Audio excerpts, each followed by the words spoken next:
चंद्रयान 3 का पहला मैसेज, चांद की कक्षा से भेजा संदेश हर हिंदुस्तानी को सुनना चाहिए। चंद्रयान 3 ने कमाल कर दिया है। इसरो के साथ पूरी दुनिया को जिस पल का इंतजार था, वो पल अब आ गया है। चंद्रयान 3 ने अग्नि परीक्षा को पास कर लिया है। भारत के लिए ये किसी बड़ी जीत से कम नहीं है। भारत के अंतरिक्ष में बढ़ती धमक की सबसे बड़ी खबर चंद्रमा के ऑर्बिट से आई है। 5 जुलाई को चंद्रयान 3 ने जैसे ही चांद की कक्षा में कदम रखा, उसने धरती पर इसरो सेंटर को सबसे पहले जो संदेश भेजा, उसे हर भारतीय को जरूर सुनना चाहिए। चंद्रमा की कक्षा में पहुंचते ही चंद्रयान 3 का पहला मैसेज आ गया और वो मैसेज है, मॉक्स इज ट्रैक। मैं चंद्रयान 3 हूँ, मुझे चंद्रमा की ग्रेविटी महसूस हो रही है। चंद्रयान 3 ने जैसे ही चांद की कक्षा में कदम रखा, उसने धरती पर इसरो सेंटर को सबसे पहले यही मैसेज भेजा। अपने सफर के 22 दिन बाद मिशन चंद्रयान 3 ने शनिवार शाम को बड़ी चुनौती को सफलतापूर्वक पार कर लिया। चंद्रयान 3 ने 3,84,400 किलोमीटर की दूरी तय करने के बाद शनिवार को धरती की ग्रेविटी के दायरे से बाहर निकलकर चांद की ऑर्बिट में एंट्री की। इसरो के वैज्ञानिकों के मुताबिक इस प्रोसेस को अंजाम देने में कुल आधे घंटे का वक्त लगा और चंद्रयान को चंद्रमा की कक्षा में पहुंचा दिया गया।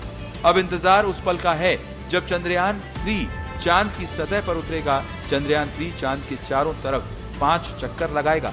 शुरुआत 40,000 किलोमीटर वाली ऑर्बिट से हो गई है। इसके बाद दूसरी ऑर्बिट 18 से 20,000 किलोमीटर वाली अंडाकार कक्षा में होगी, जिसकी पेरिलून यानी चांद की सतह से नजदीकी दूरी करीब 120 किलोमीटर होगी।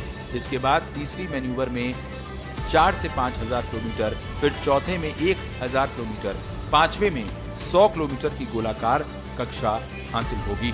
अब आपको बताते हैं चंद्रमा के चारों तरफ चंद्रयान 3 किस तारीख में कौन सी ऑर्बिट बदलेगा। 6 अगस्त की रात 11 बजे के आसपास चंद्रयान को चांद के दूसरे ऑर्बिट में डाला जाएगा। वहीं 9 अगस्त की दोपहर 1:45 बजे के आसपास तीसरी ऑर्बिट मैन्यूवरिंग होगी। 14 अगस्त को दोपहर 12 बजे के आसपास चौथी और 16 अगस्त की सुबह 8:30 बजे के आसपास 5वां लूनर ऑर्बिट इंजेक्शन होगा। 17 अगस्त को प्रोपल्शन मॉड्यूल और लैंडर मॉड्यूल अलग होंगे। 17 अगस्त को ही चंद्रयान को चांद की 100 किलोमीटर ऊंचाई वाली गोलाकार कक्षा में डाला जाएगा और 18 और 20 अगस्त को डी ऑर्बिटिंग होगी, यानी चांद के ऑर्बिट की दूरी को कम किया जाएगा। लैंडर मॉड्यूल 100x 35 किलोमीटर की ऑर्बिट में जाएगा। इसके बाद 23 अगस्त की शाम 5:47 पर चंद्रयान की लैंडिंग कराई जा सकती है। आपको बता दें कि चंद्रयान 2 में विक्रम लैंडर की हार्ड लैंडिंग हो गई थी। 3 महीने बाद अमेरिकी स्पेस एजेंसी नासा ने इसका मलबा ढूंढा था। इसके 4 साल बाद अब फिर इसरो चंद्रयान 3 के जरिए लैंडर और रोवर को दक्षिणी ध्रुव पर उतारने की कोशिश करेगा। रोवर एक 6 पहियों का रोबोट है जो लैंडर के अंदर ही होगा और लैंडिंग के बाद बाहर आएगा।